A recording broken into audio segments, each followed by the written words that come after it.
fallout is growing now. Boeing stock taking a big hit, slipping more than 22 points, making for a $12.7 billion loss. And it is not just investors who are nervous this morning. We saw that growing list of international airlines grounding the Boeing 737 MAX 8. Our senior transportation correspondent David Curley joins us now. And David, we're hearing loud calls now from American carriers to do the same.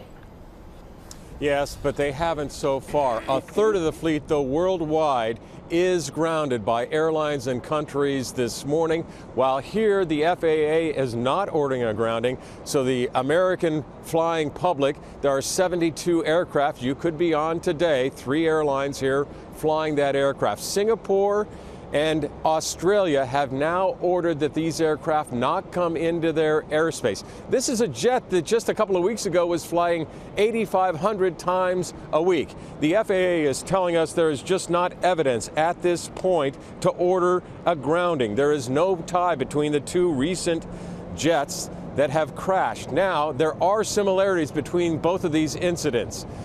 At takeoff, both aircraft were having trouble with control. It's called pitch, when the nose is going up and down and the pilots are having trouble controlling them. But we don't know whether the reason they were having trouble is actually connected. That's why the FAA says it will not order a grounding at this point.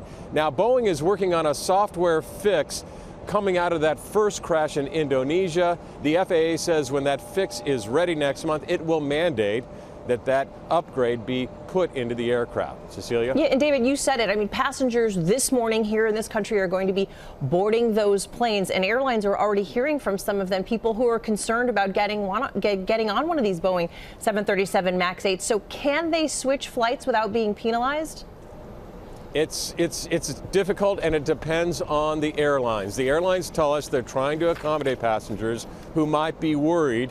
In fact, for refundable tickets, you can usually get a move to another flight and get off that aircraft. But sometimes they change the aircraft out just in the last day. You know, an aircraft has a maintenance problem, so they're bringing another one. It might be a MAX 8 that you're going to get on. Now, the Union for American Airline Flight Attendants reminded their members if they have a problem with the MAX 8, they don't have to fly it. That's allowed in their union rules.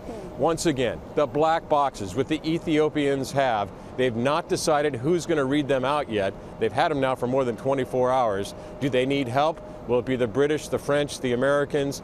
Everybody wants to know what's on those boxes. Okay, David Curley on this story from the beginning. Thank you, David.